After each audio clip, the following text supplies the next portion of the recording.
बिस्मिल्लाहिर्रहमानिर्रहीम। अस्सलाम वालेकुम। आज का हमारा मौजू है glass filling and heat treatment. Gemstone के हवाले से ही हमारा मौजू है। इसमें हम बताएंगे कि जेमस्टोन्स को जो है वो हीट ट्रीटमेंट क्यों की जाती है और ग्लास फिलिंग उनमें क्यों की जाती है। जैसे कि नाम से ही ज़ाहिर है कि हीट ट्रीटमेंट, स्टोन्स को जो है ख़ास दर्जा हरारत पे जो है वो हीट किया जाता है और उसके डिफरेंट मकासद होते हैं।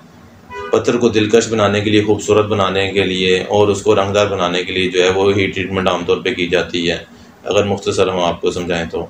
इसी तरह जो है इम्प्योरिटीज़ अगर साफ़ करनी हो तो उसके लिए जो है वो ग्लास फिलिंग वाली टेक्निक जो है वो यूज़ होती है। ये तो थी इनकी मुख्तसर सी ब्रीफ, यानी कि पत्थर को खूबसूरत और उसके कलर में चेंजिंग करनी हो तो हीट ट्रीटमेंट और उसकी इम्प्योरिटी साफ़ करनी हो तो ग्लास फिलिंग वाला मेथड हम यूज़ करेंगे।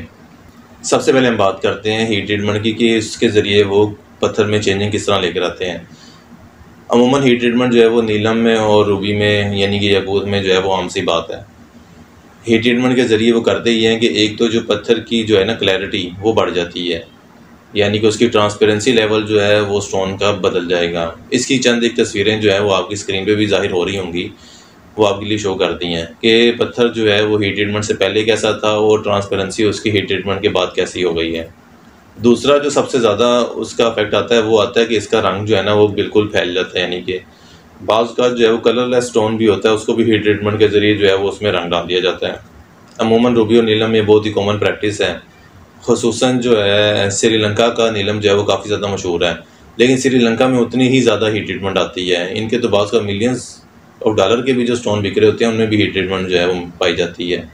तो ये नहीं है कि अगर हीट ट्रीटमेंट उसमें कर दी उसकी जो है वैल्यू कम है, हो गई वैल्यू फिर भी जो है उसकी वो रहती है और बड़ी बड़ी महंगी वैल्यू पे भी ये सेल होते हैं। बेसिकली डिपेंड करता है ओरिजिन क्या उसकी और बाकी उसकी क्वालिटीज़ क्या हैं। इसी तरह और बहुत सी चीज़ें देखनी पड़ती हैं उसकी प्राइस जजमेंट के लिए, लेकिन ये है कि वो हीट ट्रीटमेंट से जो है वो खूबसूरत कर देती है, क्योंकि श्रीलंका से बहुत सा नीलम जो निकलता है ना वो कलरलेस होता है या वाइट रंग का आप उसे कह सकते हैं होता है। तो उसमें ब्लूइश रंग जो है ना वो हीट ट्रीटमेंट के ज़रिए जो है वो डाला जाता है या उसमें जो है वो खूबसूरती पैदा की जाती है। अगर लाइट रंग का होगा तो हीट ट्रीटमेंट के ज़रिए उसका रंग जो है वो मज़ीद निखर जाएगा नीलम का। इसी तरह जो है अफ्रीका से जितना भी नीलम इस वक्त आ रहा है या याकूत आ रहा है वो तो 99% जो है वो हीट ट्रीटेड और ग्लास फिलिंग के साथ ही आ रहा है।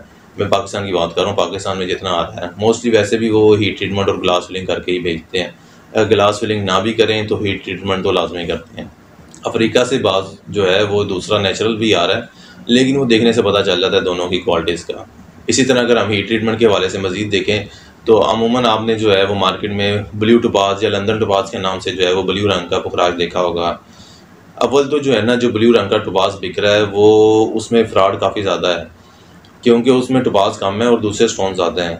बेसिकली ब्लू टोपाज भी जो मार्केट में बिक रहा है वो भी हीट ट्रीटमेंट के ज़रिए ही जो है उसका रंग ब्लू किया होता है, वो नेचुरली ब्लू नहीं होता। नेचुरली जो होगा वो उसकी कॉस्टिंग जो है वो काफ़ी ज़्यादा होगी, मिलियंस में होगी, तो वो अफोर्डेबिलिटी यहाँ पे नहीं होती। यहाँ पे जितना टोपाज इस वक्त बिक रहा है वो सारे का सारा हीट ट्रीटमेंट वाले बिक रहा है। हम भी बेच रहे हैं, हमारे पास भी हीट ट्रीटमेंट वाला ही है, हम कह के बेचते हैं, ठीक है, क्योंकि वो बेसिकली वाइट टोपाज को जो है वो ब्लू टोपाज में कन्वर्ट किया होता है।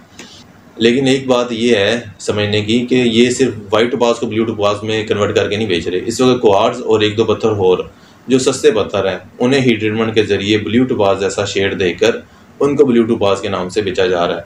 लेकिन दोनों की जो अफादियत है, दोनों में ज़मीन आसमान का फ़र्क है। जो क्वार्ट्ज को अगर हीट ट्रीटमेंट वो देकर ब्लू टोपाज की शक्ल दी है तो वो तो बेनिफिट तो आपको क्वार्ट्ज वाले देगा, टोपाज वाले तो नहीं देगा। तो इसीलिए जो है जब ये ख़रीदें तो आपने इसको पहले चेक करवा लेना कि इसकी रिफ्रैक्टिव इंडेक्स या ग्रेविटी इसकी जो है वो क्वार्ट्ज वाली आ रही है, टोपाज वाली आ रही है या किसी और स्टोन की आ रही है, कि ये असल में है क्या चीज़, ये टोपाज ही आप ख़रीद रहे हैं या कुछ और ख़रीद रहे हैं। तो जब भी लें आप इसे तो इसका लैब टेस्ट लाजमी है करवाएं, क्योंकि ये बड़ी कॉमन प्रैक्टिस है इस वक्त ब्लू टोपाज में। इसी तरह जब हम आगे चलते हैं, हम ग्लास फिलिंग की तरफ आते हैं। ग्लास फिलिंग में होता ये है कि जब भी किसी स्टोन में इम्प्योरिटीज़ आती हैं तो वो उसको जो है वो निकाल के उसके अंदर जो है वो ग्लास की फिलिंग कर देते हैं। बाज़ का जो है ये तो 40% तक, 50% तक या इससे ज़्यादा भी जो है वो ग्लास फिलिंग हुई होती है। बाज़ का जो है बड़ी माइनर सी ग्लास फिलिंग हुई होती है, कोई ना कोई एक आधी इम्प्योरिटीज़ निकाल देते हैं। जैसे रूबी में अमूमन जो है वो ब्लैक डॉट्स या ब्राउन या ब्लैक डॉट्स तो बहुत कॉमन है, वो आ जाते हैं, तो वो रिमूव करके जो है उसके अंदर जो है वो ग्लास भर दिया जाता है।